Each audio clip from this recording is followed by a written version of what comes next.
Alright, सो हमने कल कुछ करंट अफेयर्स को पढ़ा था। उसमें से कुछ काफ़ी के कमेंट्स भी आए थे। आज हम पार्ट सेकंड इसका पढ़ रहे हैं। आज डे थर्ड है, राइट? एंड इसका हम सेकंड पार्ट पढ़ेंगे। इसमें हम कोशिश सेकंड डे पढ़ेंगे। इसमें हम कोशिश करेंगे उन चीज़ों को समझने की जो चल रही है।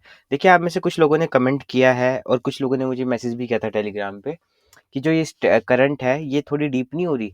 वेल, मुझे सरप्राइज़ नहीं हुआ। मैं इवन वेट कर रहा था कि उन एस्पिरेंट्स का जो मैसेज करके ये पूछे कि उनके अकॉर्डिंग ये करंट थोड़ी डीप हो रही है। देखिए, करंट 2 तरह की होती है, राइट? पहली तो होती है स्टैटिक करंट, जो आप सब्जेक्ट पढ़ते हैं, पॉलिटी पढ़ रहे हैं, ज्योग्राफी पढ़ रहे हैं, जो उसका पार्ट है, उसमें कुछ डेवलपमेंट हुआ। लेट्स सपोज़ रेड सी में कुछ होता है, लाल सागर में कुछ इवेंट घटित होता है, तो हमारा दायित्व बनता है कि रेड सी को हम पढ़ लें क्योंकि वो न्यूज़ में है। Now it is the part of a static current. ये एक स्टैटिक करंट का पार्ट हो गया क्योंकि ये ऑलरेडी स्टैटिक है। दूसरी होती है जो मेन करंट होती है, जिसको हम टोटली मेन करंट कहते हैं, जिसमें अवार्ड वगैरह आते हैं, किसको क्या प्राइज मिला, कौन सी बुक नई पब्लिश हुई है। जो स्टैटिक का पार्ट नहीं है, वो डेली एक्टिविटी का पार्ट है। अभी जो क्वेश्चन बनते हैं ना आपके करंट के, उनको आप इस तरह से मत पढ़िए कि मैं स्टैटिक तो लक्ष्मीकांत से पढ़ूंगा और जो मेन करंट है वो किसी ना किसी मैगजीन से पढ़ लूंगा। देखिए, जब एग्जाम पेपर डिजाइन होगा तब एग्जामिनर आपसे ये पूछने नहीं आएगा कि आपने लक्ष्मीकांत पढ़ा हुआ है ना, तो ठीक है मैं लक्ष्मीकांत से ही पूछता हूँ सवाल। जो क्वेश्चंस या जो आर्टिकल पॉलिटी के अभी चर्चा में है या जिन पे बात हो रही है, अगर आप उनको मिस करके जा रहे हो तो ये मान के चलिए कि आप अपने कुछ नंबर से कॉम्प्रोमाइज करने जा रहे हो एग्जाम में। ऐसा कोई हार्ड एंड फास्ट रूल नहीं है कि भाई पीसीएस यूपी पीसीएस के लिए करंट किन्हीं 2 मैगज़ीन से होगी, किसी और मैगज़ीन से नहीं हो सकती। यूपीएससी के लिए करंट बड़ी अच्छी लेवल की होनी चाहिए, वो जो यूपी पीसीएस की मैगज़ीन है वो उसमें काम नहीं करेंगी। ऐसा कोई नियम नहीं है। आपको कोशिश करनी है इस बात की कि जो भी इवेंट चल रहे हैं करंट अफेयर्स के, उन पे मैं ध्यान रखूँ। अगर आपने को ध्यान दिया होगा, हमने ये चार्ट बनाया था एक, राइट? इसमें हमने यूपी पीसीएस के 2020 से लेके 2025 तक के टॉपिक्स देखे थे कि कौन-कौन से टॉपिक वो पूछ रहा है, 2020 से 25 तक, राइट? अभी हमने जब इनको देखा था तो हमने एक पैटर्न मिला था कि इंटरनेशनल रिलेशन और इवेंट्स, इसके बहुत सवाल आ रहे थे। अब मुझे एक बात बताइए, इंटरनेशनल रिलेशन में ब्रिक्स करके एक ऑर्गेनाइजेशन है, आप में से बहुतों ने नाम सुना होगा। G20 करके एक ऑर्गेनाइजेशन है। अब आप इसको स्टैटिक में रखोगे या करंट में रखोगे? ये स्टैटिक वाला करंट है क्योंकि ब्रिक्स एक संगठन बहुत पहले से बना हुआ है, लेकिन जो नए डेवलपमेंट हो रहे हैं उसके, वो हमें काउंट करने पड़ेंगे अपने नोट्स में, तभी हमारे नोट्स फुलफिल हो पाएंगे। आप में से जो बहुत से एस्पिरेंट हैं उनके साथ ये दिक्कत है कि हम, जैसे कि मैंने आपको एक वीडियो में बताया भी था, हम सुनी सुनाई बातों पे बहुत ज्यादा विश्वास करते हैं। किसी ने कहा है कि भाई दृष्टि बहुत अच्छी मैगजीन है, नो डाउट वो बहुत अच्छा कलेक्शन करते हैं फैक्ट्स का, इसमें कोई डाउट नहीं है, तो आप उसको पढ़ लो। तो आप क्या करते हो कि चलो दृष्टि ही, मैं दृष्टि के भरोसे ही हूँ, दृष्टि में जो लिखा हुआ होगा मैं उसको पढ़ लूंगा। देखिए, दृष्टि वाला एक पब्लिकेशन हाउस है, राइट? उनको क्या करना है, उनको बुकें पब्लिश करनी है और उस बुकों को बेचना है और उससे प्रॉफिट कमाना है। क्या उन पे ये मोरल रिस्पॉन्सिबिलिटी है कि वो आपको सही जानकारी दें? ऑफ कोर्स वो देने की कोशिश करेंगे, वरना उनकी अगले साल किताबें नहीं बिकेंगी, पर कोई मोरल रिस्पॉन्सिबिलिटी तो नहीं है उनके पास। और साल किसका खराब होगा? वो आपका होगा, दृष्टि वालों का नहीं होगा, घटना चक्र वालों का साल खराब नहीं होगा। तो आइडिया ये है कि दृष्टि को पढ़िए, लेकिन अपनी नजरें इतनी भी खुली रखिए कि जो आप पढ़ रहे हैं वो आपके काम आ सके और आप उसको एग्जाम में रिप्रोड्यूस कर सकें। सबसे बड़ी बात यही है। तो हम इससे ज्यादा चर्चा ना करते हुए हम आगे बढ़ते हैं और हम आज की करंट अफेयर्स देखते हैं कि जो जो हमने इसको काउंट किया है। देखिए, आज की करंट अफेयर्स में हम, जैसे कि मैंने आपको बताया कि स्टैटिक पार्ट होता है करंट का, एक मेन करंट वाला पार्ट होता है, हम दोनों पार्ट को देखने वाले हैं। मद्रास हाई कोर्ट की ब्रांच ने ब्रीच ऑफ प्रिविलेज पे एक निर्णय दिया था। उस निर्णय में क्या कहा गया था कि अगर कोई एमएलए अपना टेन्योर 5 साल का पूरा कर चुका हो, उसके बाद भी जो विशेष अधिकार हनन का मामला है वो उस पर केस चलाया जा सकता है, उसकी सुनवाई एमएलए को या विधानसभा परिषद में या विधानसभा में की जा सकती है। अब ये विशेष अधिकार किस आर्टिकल से मिलता है? आर्टिकल 194 और आर्टिकल 212 से। ठीक है, अभी आपको ये 2 आर्टिकल इंपॉर्टेंटली याद करके रखने पड़ेंगे क्योंकि ये 2 आर्टिकल न्यूज में आ गए। एग्जामिनर यहाँ से क्वेश्चन बना सकता है। करंट ये है कि मद्रास हाई कोर्ट ने एक फैसला दिया, उससे रिजल्ट ये निकला है कि आर्टिकल 194 और आर्टिकल 212 ये न्यूज में आ गए हैं। अब इनके एग्जाम में आने की प्रोबेबिलिटी बढ़ गई है। जो इंपॉर्टेंट क्वेश्चन के लिए बनाए जाते हैं ना, कि ये इंपॉर्टेंट क्वेश्चन एग्जाम में आ सकता है, वो इसी भी यहाँ पे बनाते हैं कि कौन कौन से आर्टिकल न्यूज में रहे थे। बस उन पे फोकस कर लो और अधिकतर लोगों का एग्जाम इसी बिहाफ पे निकल जाता है। Okay, now second point, joint parliamentary committee. ये वक्फ बिल अभी हमें चल रहा है या पास भी हो चुका है वक्फ बिल, इसके ऊपर जॉइंट पार्लियामेंट्री कमेटी बनाई गई थी एक। ओके, संयुक्त संसदीय समिति बनाई गई थी।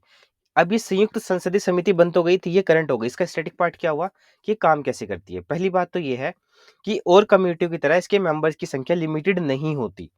जैसे कि एस्टिमेट कमेटी होती है ना, उसमें मेंबर की संख्या लिमिटेड है, सीमित है कि इतने ही होंगे। इसमें कोई मेंबर सदस्यों की संख्या सीमित नहीं है, कितने भी हो सकते हैं। ठीक है, और ये कौन डिसाइड करता है कि कितने होंगे? पार्लियामेंट डिसाइड करेगी, और राज्यसभा से भी हो सकता है, लोकसभा से भी हो सकता है। ठीक है, चेयर करेगा लोकसभा का कोई मेंबर। ये आपका करंट हो गई। अब जॉइंट पार्लियामेंट्री कमेटी से अगर पॉलिटी का सवाल आ गया तो आपको यहाँ पे यहाँ ही सोल्यूशन मिल गया उसका। हर चीज को लक्ष्मीकांत में ढूंढने नहीं बैठोगे अब आप, right. Now third point, criminal charges against 18th Lok Sabha MPs. ये मेंस के लिए इंपॉर्टेंट है। इसमें आप क्या कर सकते हो, अगर आप मेंस का एग्जाम लिखने जा रहे हो इस बार, तो ये वाला इंपॉर्टेंट है। ये जो नोट्स है ना करंट के, ये मेरे ओरिजिनल नोट्स में से मैंने ड्राइव किए हैं, तो दैट्स वाई इसमें से कुछ कुछ आपको मेंस के रिफ्लेक्ट हो सकता है। जो मेंस वाले स्पेशल पॉइंट है उसको मैं स्पेशली हाईलाइट करूंगा आपके लिए। वो आपको इग्नोर भी कर सकते हो, आप उसको पढ़ भी सकते हो। तो इसमें क्या बताया गया है कि 170 मेंबर हमारे 31% एमपी ऐसे हैं जिन पे सीरियस चार्जेस चल रहे हैं, रेप, मर्डर और किडनैपिंग वगैरह के। फोर्थ, तमिलनाडु की एक शेड्यूल कास्ट है, अरुण थथयार। अब इसको कैसे पढ़ते हैं I don't know, may be मैं गलत पढ़ रहा हूँ, पर ये जो कास्ट है इसके लिए कोटा सिस्टम लेके आया है तमिलनाडु। नाउ ये जो ट्राइब है या जो शेड्यूल ट्राइब है या शेड्यूल कास्ट है, इसका सवाल आ जा सकता है कि ये वाली कास्ट या ये वाली ट्राइब किस राज्य से संबंधित है या ये कहाँ पाई जाती है। तो ये कहाँ कहाँ मिलती है? एक तो मिलती है तमिलनाडु में, और कुछ पार्ट के केरला में मिलती है। केरला, तमिलनाडु, आंध्र प्रदेश, कर्नाटका में ये पाई जाती है।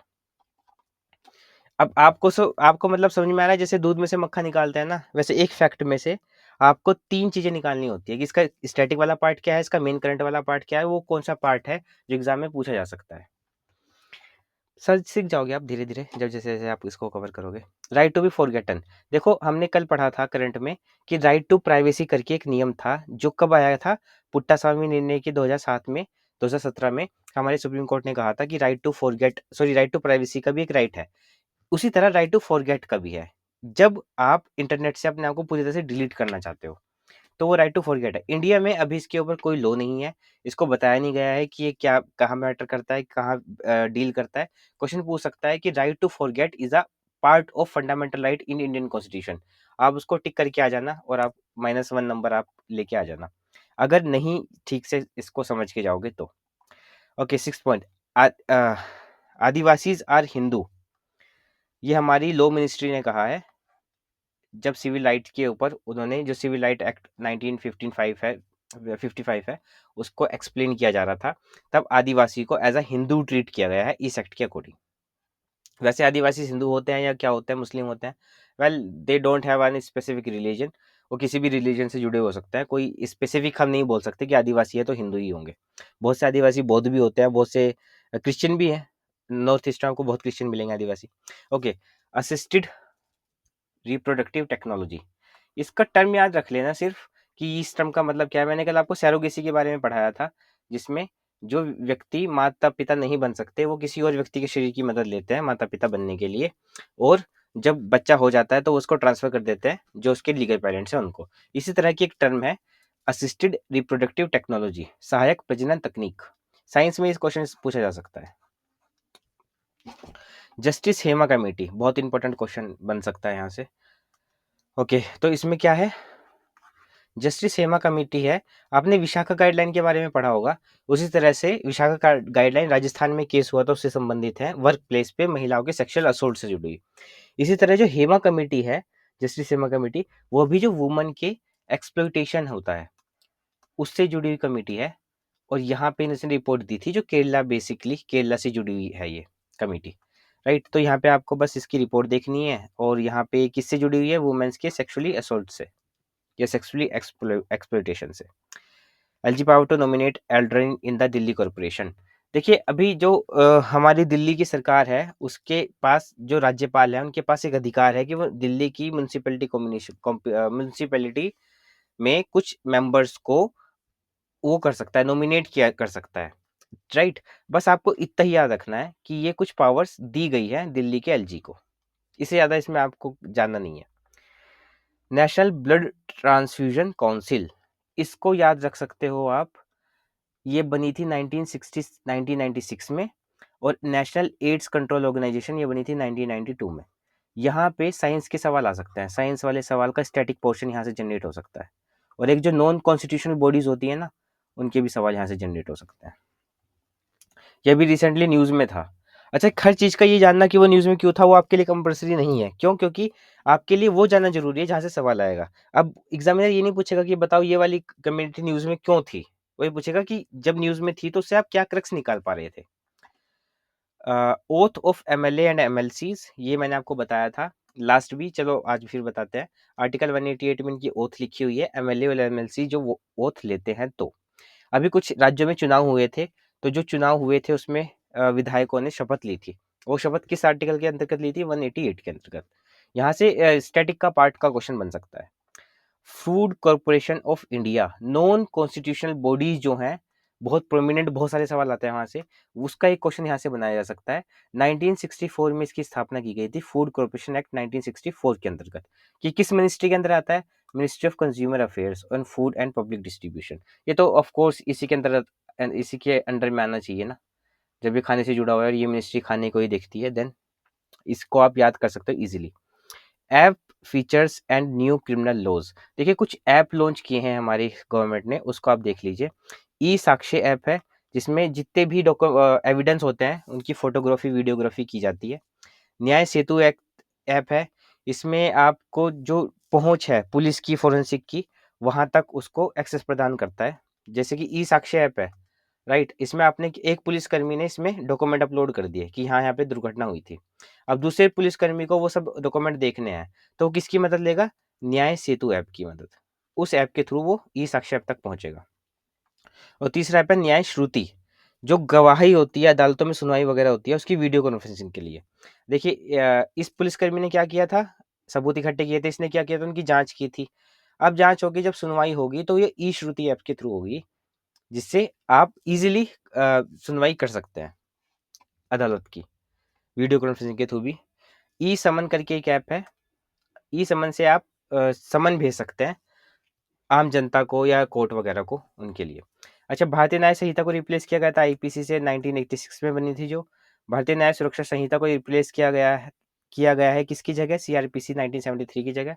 और भारतीय साक्ष्य अधिनियम को रिप्लेस किया गया है 1872 की जगह। ये तो सब याद ही होगा, ये बहुत बार न्यूज में आ चुका है। आई होप ये तो सब आपने याद ही कर लिया होगा।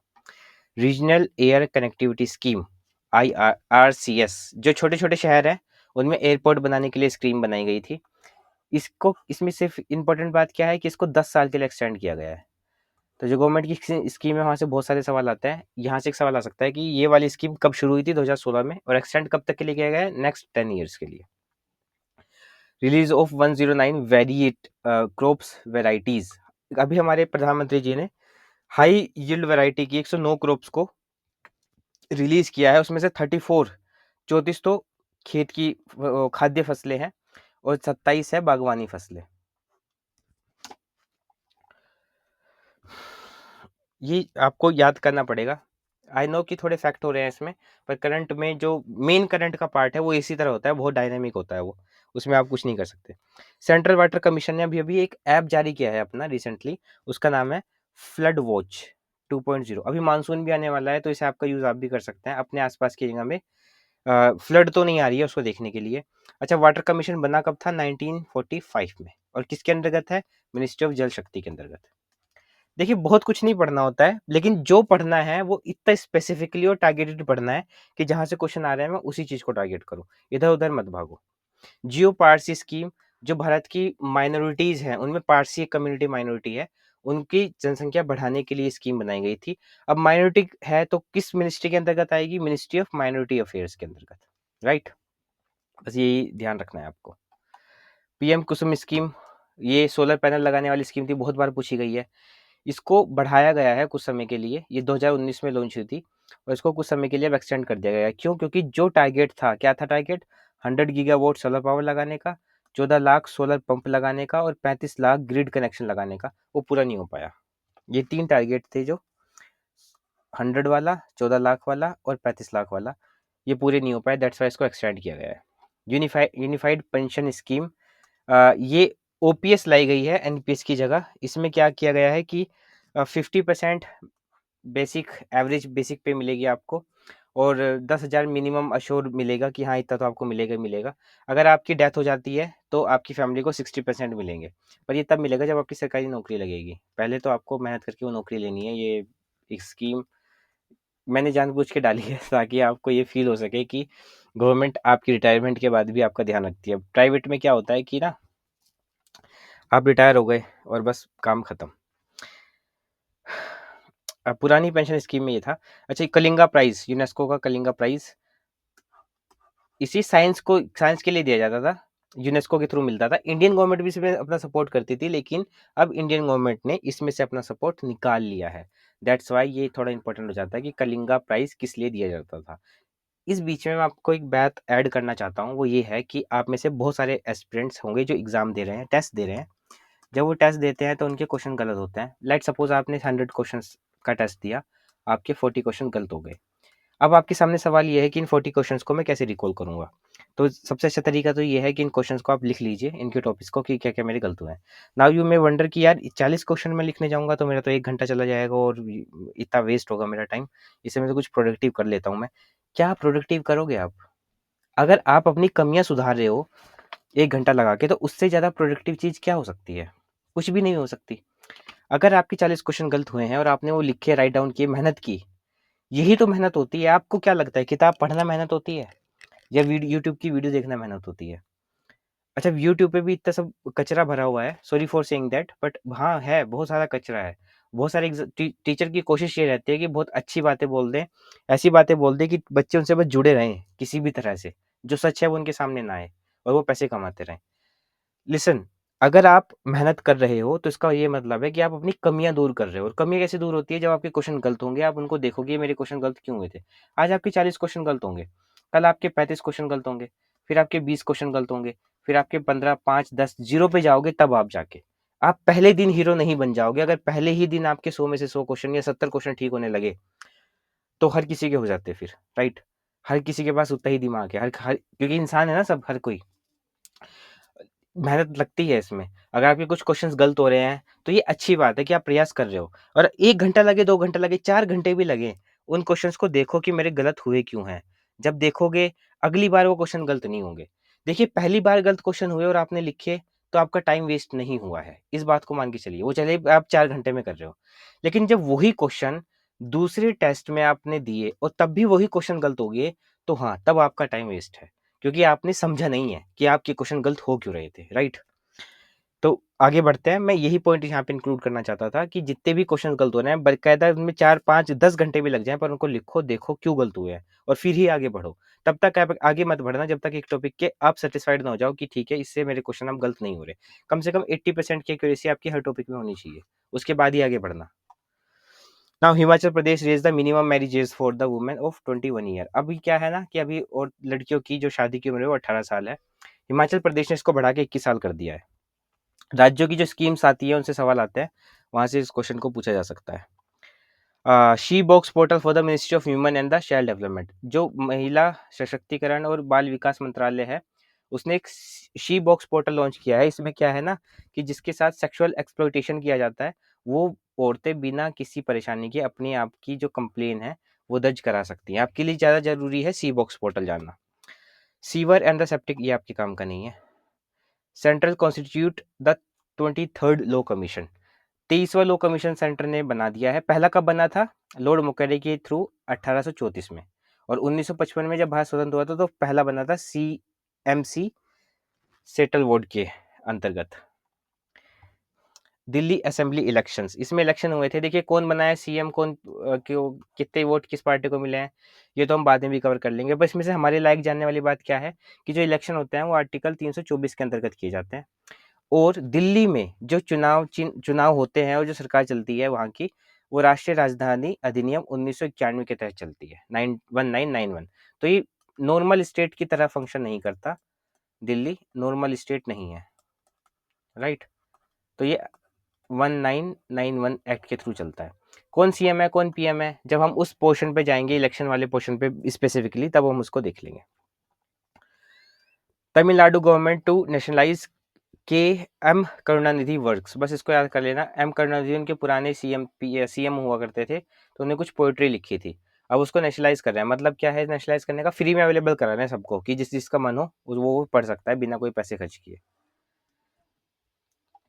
Rajasthan approve 33% reservation for the women in the police force, ये जो राज्यों की स्कीम होती है उस सेक्टर में से इसका क्वेश्चन पूछा जा सकता है, तो आप इसको याद कर लेना।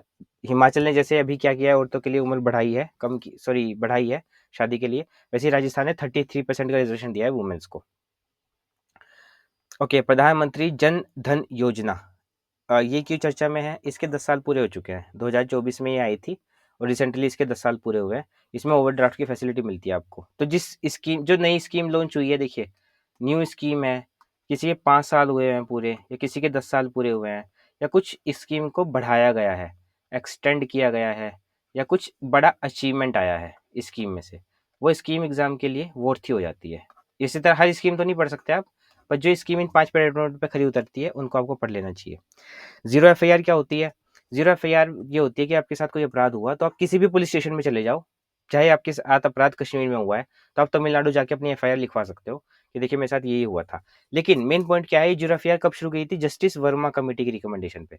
Justice Verma committee, Nirbhaya case याद है आपको, दिल्ली वाला, उस केस के बाद एक कमेटी बनाई गई थी और उस कमेटी के रिकमेंडेशन पे जीरो एफआईआर को शुरू किया गया था। Health cover for senior age 17 and above, जो आयुष्मान स्कीम है, आप सभी को बताएगा 5 लाख का बीमा मिलता है उसमें। अगर उस किसी के परिवार में 70 साल से ऊपर का कोई व्यक्ति है तो वो ऑटोमेटिकली उसके लिए इलिजिबल हो जाएगा खुद से ही, उसे कोई फॉर्म नहीं भरना, कोई जनसंख्या में कोई किसी को पैसे नहीं देने, वो उसके लिए इलिजिबल है आयुष्मान स्कीम के अंतर्गत। ठीक है, इसमें ये ऐड किया गया था हमारे बजट में, फिर अब इसको लागू कर दिया गया है। गवर्नमेंट स्कीम से बहुत सवाल आते हैं, don't take it lightly.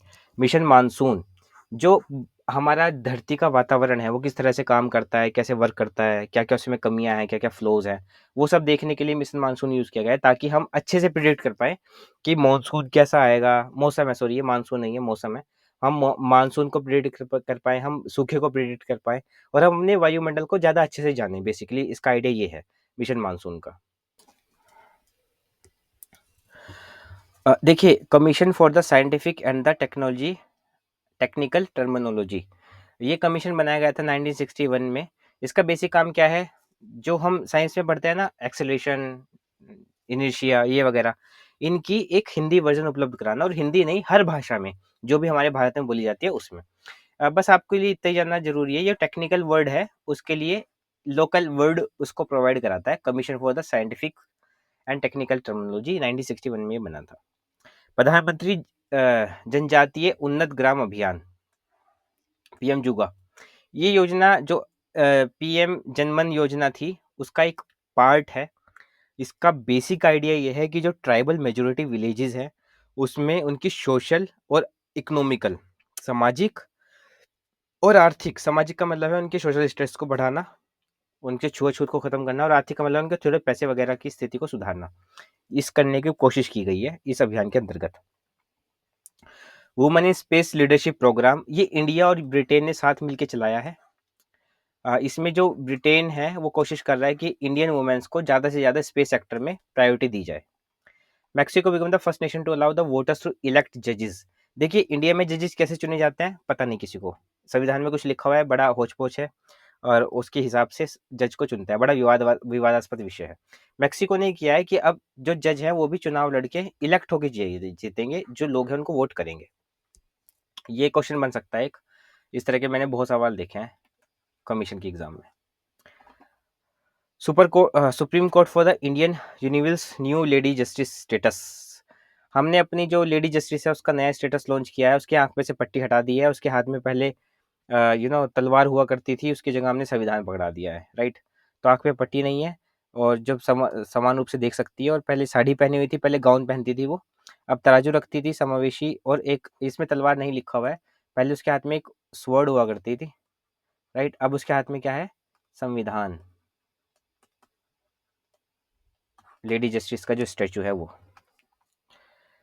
Chhattisgarh to increase OBC quota to 50% in local body elections. ये आरक्षण का मुद्दा बहुत ज़्यादा चल रहा है जब से जातिगत जनगणना हुई है ना। तो इसलिए मैंने आरक्षण के जितने भी इश्यूज हैं उन सबको हाईलाइट करके इंक्लूड किया हुआ है। 73वें और 74वें संविधान संशोधन के अंतर्गत SC ST के लिए आबादी में सीट रिजर्व करना कंपल्सरी है, लेकिन ओबीसी के लिए स्टेट अलग से कुछ नियम कायदे बना सकता है। SC ST के लिए तो करना ही करना है, पर अगर कोई राज्य चाहे तो अपने लिए ओबीसी के लिए भी रिजर्व कर सकता है। तो छत्तीसगढ़ ने क्या किया है कि ओबीसी के लिए 50% रिजर्व कर दिया। Now come to the 33 point. Karnataka government set up a commission for the internal reservation for SC ST। बस इतना ही काम का है कि कर्नाटका की सरकार ने एक कमीशन बनाया है जो SC के अंदर SC के लोगों को आरक्षण मिलता है, उनके अंतर्गत छोटे छोटे आरक्षण में कैसे तोड़ सकते हैं उसको, ये जांच करने के लिए। Haryana become the first state to approve sub quota for SC के सब कोटा होते हैं। जैसे कि SC में कास्ट है, लेट्स से SC में कोई कास्ट है X, और इस X कास्ट में एक Y सब ग्रुप है, एक Z सब ग्रुप है और एक अल्फा सब ग्रुप है। तो ये जो अगर इस X को 10% आरक्षण मिल रहा था तो अब क्या होगा? इसको 3% दे देंगे, इसको 5% दे देंगे और इसको 2% दे देंगे। इसे बोलते हैं सब क्लासिफिकेशन। तो हरियाणा पहला स्टेट बनाया और कर्नाटका ने कमेटी सेटअप कर दी है ये करने के लिए। असम गवर्नमेंट लॉन्च को डिस्ट्रिक्ट एडमिनिस्ट्रेशन। ये भी इनकी एक पॉलिसी है। को डिस्ट्रिक्ट का मतलब क्या है कि एक जो जिला होता है उसमें SDM होते हैं, SSP होते हैं, DM होते हैं, IPS होते हैं। उसी तरह से आप को डिस्ट्रिक्ट बनाओगे जिसका बेसिक फंक्शन ये है कि वो उसी तरह से काम करे जैसे कि एक डिस्ट्रिक्ट काम करती है। इंडिया रैंक 127th इन CRI इंडेक्स। इसको ऐसे कैसे ही नोट कर लो और जितनी बार हो सके उतनी बार रिवाइज करना इस वाले पॉइंट को। CRI को कौन लॉन्च करता है? डेवलपमेंट फाइनेंशियल इंटरनेशनल, ऑक्सफोम और डेवलपमेंट फाइनेंशियल इंटरनेशनल। ये क्या चेक करता है? ये देख करता है इनइक्वालिटी, राइट। अभी हम बढ़ते हैं 37 पे। राष्ट्रीय स्वयंसेवक संघ ने अपने 100 साल पूरे कर लिए हैं। स्थापना कब हुई थी? 1925 में। हेड गवार ने की थी नागपुर में, हिंदुत्व फिलोसफी को आगे बढ़ाने के लिए। ये इंपॉर्टेंट पॉइंट है, please please do remember this. Okay, now come to the 38 point. Government extend the fortified rice supply until 2028। देखिए चावल आपको डिपू से, आप में से कुछ लोग अगर डिपू के चावल खरीदते होंगे तो आपने देखा होगा कि चावल कुछ अलग रंग के दिए जाते हैं। क्यों? क्योंकि वो फोर्टिफाइड होते हैं।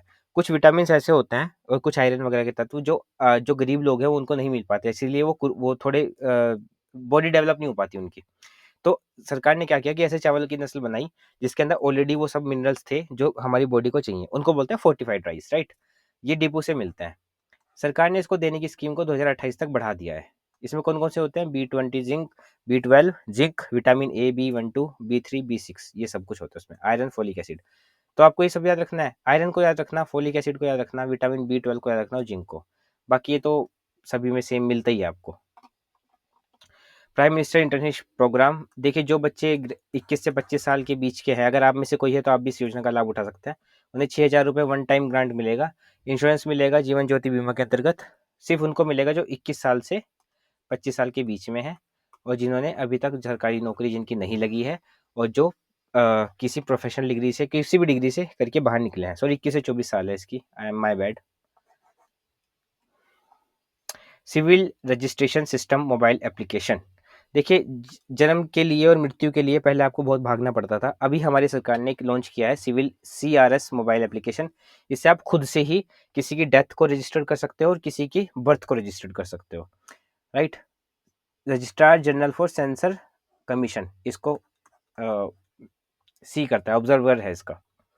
UK terminally ill adult bill. देखिए यूके ने बेसिकली इसका बिल का क्या मतलब है कि जो लोग बहुत ज़्यादा बीमार हैं वो अपनी इच्छा मृत्यु ले सकते हैं। मतलब अगर उन्हें ऐसा लगता है ना कि उनके जीने को कोई फ़ायदा नहीं है, उन्हें मर जाना चाहिए, या उनकी लाइफ इतनी ज़्यादा, वो इतने ज़्यादा बीमार हो चुके हैं कि अब वो ठीक होंगे ही नहीं, वो जीवन भर बिस्तर पे ही पड़े रहेंगे, तो अपनी मर्जी से अपनी लाइफ को समाप्त कर सकते हैं वो। यूके ने इस बिल को अनुमति दी है। Supreme court on conversion and cast identity. देखिए बहुत सारे लोग क्या करते हैं ना कि कुछ थोड़े पैसों के लालच में अपने धर्म कन्वर्ट कर लेता है, फिर उन्हें पता लगता है कि वो जिस राइस के बैग के लिए उन्होंने अपने आप का धर्म कन्वर्ट किया था, उससे ज़्यादा फायदा तो उन्हें रिजर्वेशन मिल के हो रहा था। अब वो क्या करता है, फिर अपने आप को दोबारा से हिंदू धर्म में कन्वर्ट कर लेते हैं। तो सुप्रीम कोर्ट ने गाइडलाइन इस पे दी है कि अगर आप ऐसा करते हो तो आपको रिजर्वेशन नहीं मिलेगा। आपको सिर्फ तभी रिजर्वेशन मिलेगा जब कम्युनिटी एक्सेप्ट करे आपको कि हाँ आप वापस उसी समुदाय में आ गए हो जिस समुदाय से आप निकले थे। डोनाल्ड ट्रंप ने अमेरिका का इलेक्शन जीत लिया है, ये इंपॉर्टेंट नहीं है। इंपॉर्टेंट ये है कि 47th प्रेसिडेंट बने हैं, यहाँ से सवाल आ सकता है। और 100 साल में पहली बार ऐसा हुआ है कि कोई लगातार 2 बार प्रेसिडेंट बना हो, पर वो 2 बार कंटिन्यूसली ना हो, बीच में 1 बार का गैप आया हो। जैसे प्रेसिडेंट बना था डोनाल्ड ट्रंप 2016 में बने थे, 2016 से 20 तक, फिर 20 से 24 तक वो रहे थे जो बाइडन, फिर 24 से और 28 तक अब फिर ट्रंप रहेंगे। Andhra Pradesh replace 2 child policies, ये बहुत इंपॉर्टेंट है पता करना। राजस्थान ने भी हटाई थी अभी, और फिर अब आंध्र प्रदेश भी हटा रहा है, क्योंकि ना इनकी जनसंख्या बहुत तेजी से गिर रही है, बहुत डिक्लाइन आ रहा है इनकी पॉपुलेशन में, इसलिए इन्होंने अपने आप को इस चीज़ से हटाने का फैसला लिया है। Central government announce pan 2.0 project. Pan card को बेसिकली एक बिजनेस आइडेंटिटी बनाने के लिए कोशिश की गई है। 2024 में इसकी शुरुआत की गई थी 1435 करोड़ रुपए के अमाउंट के साथ। अब इसमें क्या है, देखिए जिसको ऑब्जेक्टिव है मेन ये है कि सभी जो बिजनेस गवर्नमेंट प्रोग्राम्स है उसमें एज अ बिजनेस आईडी इसको यूज किया जाएगा, और रजिस्ट्रेशन और डिलीवरी बहुत आसान हो जाएगी इसके लिए। पर जो बेसिक आइडिया ये है उसका कि यूनिवर्सल बिजनेस आईडी के तौर पे काम करेगा। One nation one subscription programme, इसमें क्या है, देखिए वन नेशन वन सब्सक्रिप्शन का मतलब ये नहीं है कि सरकार नेटफ्लिक्स का सब्सक्रिप्शन ले लेके सबको फ्री में बांट देगी। जो बड़े बड़े जर्नल्स होते हैं ना जिसमें रिसर्च के वर्क होते हैं, रिसर्च वर्क राइट, उसमें क्या होता है कि उनके बहुत महंगे सब्सक्रिप्शन होता है, 10,000 15,000 रुपये का इस तरह से। तो जो रिसर्चर होता है उनके लिए इतना पैसा एक साथ एक ही पेपर पे खर्च करना फाइनेंशियली वैल्यूएबल नहीं है। तो सरकार क्या करेगी, खुद से परचेज कर लेगी सब्सक्रिप्शन, और फिर रिसर्चर को कहेगी कि जिस चीज़ को लेना है वो फ्री में मिल जाएगा, यानी आपके भी यहाँ पे सरकार वो सब्सक्रिप्शन लेगी। ठीक है, तो ये रिसर्च से जुड़ा हुआ टॉपिक है, इस चीज़ को याद रखिएगा। यहाँ से सवाल आ सकता है, स्कीम्स से बहुत सवाल आता है, मैंने चार्ट में दिखाया भी आपको। Supreme court order to places of worship act 1991। देखिए प्लेसेस ऑफ वर्शिप एक्ट क्या बोलता है कि 1947 के बाद से जिस जगह का स्वरूप जैसा है वो उसी स्वरूप में कंटिन्यू रहेगा, उसको बदला नहीं जाएगा। तो ये मुद्दा बड़ा चर्चा में चल रहा है आजकल, तो प्लेसेस ऑफ वर्शिप एक्ट को आप इस चीज़ से समझ सकते हैं। तो अभी ना अभी अभी रिसेंटली क्या हुआ था कि हमारी जो कांग्रेस है उसने हमारी जो भाजपा है उसके उपराष्ट्रपति, जो हमारे देश के उपराष्ट्रपति हैं धनखड़ जी, उनके खिलाफ अविश्वास प्रस्ताव लाया था राज्यसभा में, राइट।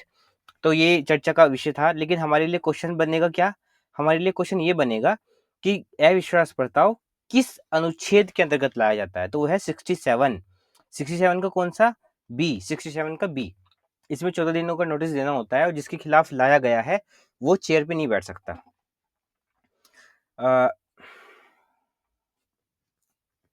सुमन Bery appointed EAC PM chairman.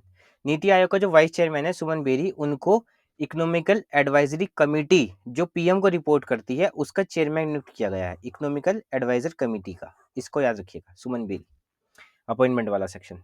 काफी सवाल आते हैं यहाँ से। सुप्रीम कोर्ट की गाइडलाइन है इंटरनेट शटडाउन को लेकर। सुप्रीम कोर्ट का कहना है कि जो इंटरनेट है वो हमारा अभिव्यक्ति की स्वतंत्रता का जो अधिकार है आर्टिकल 19 उसके अंतर्गत आता है, और इंटरनेट को अपनी मर्जी से बंद नहीं किया जा सकता। क्वेश्चन आ सकता है, use of the internet, internet का उपयोग करना किस संविधान, किस अनुच्छेद के अंतर्गत आता है। उसमें बहुत सारे आर्टिकल 21 और 19 तो पक्का होगा ऑप्शन में, तो इसका राइट आंसर क्या होगा, 19। ये हम फर्दर डिस्कस करेंगे जब टेस्ट सीरीज इसको डिस्कस कर रहे होंगे। Constitution 129th amendment bill, one nation one election. कोशिश है कि जो 2029 से और ये 2024 के आसपास से सभी राज्यों के और सभी हमारी जो सेंट्रल इलेक्शन होता है और स्टेट इलेक्शन होता है वो सब एक साथ हो। इसके लिए हमें क्या करना पड़ेगा, आर्टिकल 82 में संशोधन करना पड़ेगा। इस चीज को याद कर लीजिएगा, जितना ज्यादा अच्छे से आप याद कर सकते हो कि 82 में संशोधन किया जाएगा। 82 में सिर्फ 83 में 127 और 327 में भी संशोधन होगा। ये जो संशोधन वाला पार्ट है ये याद कर लीजिएगा, इस बार का क्वेश्चन आने वाला है इसी वाले पॉइंट से। मैंने आपको एक क्वेश्चन बता दिया है पहले ही जो एग्जाम में आएगा, या तो पीसीएस में आ जाए या फिर आरओ में आ जाए। Jalvahak scheme for the inland waterway cargo. देखिए जो हमारे नदियां हैं बड़ी बड़ी, उनमें जो कार्गो चलते हैं उनके लिए एक स्कीम लाई गई है, जलवाहक स्कीम। इसके अंदर क्या होगा, तीन पहले तो हमने सिलेक्ट किए हैं, गंगा, ब्रह्मपुत्र और बराक नदी। ये पड़ती है मिजोरम में। 35% इसका हम कवर करेंगे, जो भी आपका खर्चा होगा उसका 35% गवर्नमेंट कवर करेगी, 300 किलोमीटर से अगर आप ऊपर चला रहे हो तो। ई दक्षी पोर्टल, दाखिल पोर्टल। ई दाखिल पोर्टल में क्या है कि जो कंज्यूमर से जुड़ा हुआ ये पोर्टल है, इसमें आप अपनी कंप्लेन को अच्छे तरीके से देख सकते हो, ज़्यादा बेटर वे में कर सकते हो अगर आपके साथ कंज्यूमर फ्रॉड हुआ है तो। ई दाखिल पोर्टल याद रखिएगा इसको। देखिए मैंने आपको इतनी सारी स्कीम बता दी है, इनमें से एक आधी अगर आपको 100% में आपको एग्जाम में से मिलेगी। अब क्या बेटर है कि आप दृष्टि लो, उसको पढ़ते रहो, वो 150 पेजेस को एग्जाम आने से पहले रिवाइज करो, पैनिक में रहोगे आप, या फिर आराम आराम से वन डे वन करके सब कुछ पढ़ते रहो, धीरे धीरे रिवाइज करते रहो, जब तक आपके हाथ में दृष्टि आएगी। वो सिर्फ आपके लिए रिवीजन की एक बुकलेट मात्र होगी, सिर्फ आप उसको रिवाइज करो, एग्जाम देने जाओ, बढ़िया से नंबर लेके आओ, अपने सिलेक्शन लो और बात खत्म। पढ़ाई कब तक करते रहोगे? अब जॉब करो, अपनी फैमिली को सेटअप करो, अच्छे से जीवन जियो। स्वामित्व स्कीम, इसके अंतर्गत क्या है कि जो प्रॉपर्टी है हमारी गांव की प्रॉपर्टी होती है, उसके कोई लीगल डॉक्यूमेंट पहले नहीं हुआ करते थे, अब वो लीगल डॉक्यूमेंट देने के लिए स्कीम शुरू की गई है। 24 अप्रैल 2020 से शुरू की गई थी। 3.17 लाख विलेज इसमें कवर किए गए हैं। नाउ द इसकी ये हमारा खत्म हुआ, आज डे 2 हमारा खत्म हुआ करंट का, और ये हम डे 3 पे जाएंगे अब नेक्स्ट डे। अब करंट जो हमने पढ़ी है उसमें हमने स्कीम्स भी पढ़ी हैं, राइट। उसमें हमने कुछ बिल्स के बारे में भी पढ़ा है, कुछ पोर्टल के बारे में भी पढ़ा है, और कुछ कुछ के बारे में तो अपॉइंटमेंट के बारे में भी पढ़ा है, राइट। तो ये हम कोशिश कर रहे हैं एक कॉम्प्रिहेंसिव स्टडी करने की, ताकि जब हम कोशिश करके आगे बढ़ें और हमारे एग्ज़ाम में कुछ ही दिन बच रहे हो, तब हम अच्छे से सिर्फ रिवाइज करने पे फोकस करें। ना कि अभी आप में से बहुत लोग तो जो देखिए आप तो कर रहे हैं हमारे साथ, लेकिन जो लोग नहीं कर रहे उनमें क्या है ना कि उनमें से 70% लोग वेट कर रहे होंगे कि दृष्टि को आने दो, दृष्टि आएगी तब मैं करूंगा। दृष्टिकोण नहीं कर रहा है, घटना चक्र दृष्टिकोण पढ़ के नहीं जा रहा है। सब बच्चे पढ़ रहे हैं, आरओ के भी पीसीएस के भी, उसके बाद भी सबका सिलेक्शन क्यों नहीं हो रहा है? आरओ में 15 से 20 क्वेश्चन आते हैं करंट के, और पीसीएस में तो 30 से 35 क्वेश्चन करंट के आते हैं। क्यों नहीं हो रहा सिलेक्शन फिर, जब सबकी सब दृष्टि पढ़ रहे हैं? रीजन पता लग गया होगा आपको क्यों नहीं हो रहा है। ओके, हम मिलते हैं आपको जब इसकी नेक्स्ट वीडियो होगी तब तक के लिए आप इसको अच्छे से रिवाइज कीजिएगा। इस वीडियो को एक बार देखिएगा, उसके बाद इसको पहली बार देखिएगा, उसके बाद खाना वगैरह खा लो आप, फिर 1.5 की स्पीड पे देखना है इसको। उसके बाद कुछ और जब ब्रेक वगैरह मिले या कुछ ना करने का मन कर रहा हो, तब एक 2x की स्पीड को देख लेना। इसको आपको 3 बार देखना है, बस फिर ख़त्म आपका। फिर जब वीक के एंड में हम टेस्ट लेंगे, उस टेस्ट को दे दीजिएगा, आपकी करंट अफेयर्स इस तरह से पूरी होती चली जाएगी, और जब आपको पता भी नहीं लगेगा कब में को आपकी करंट अफेयर पूरी होगी।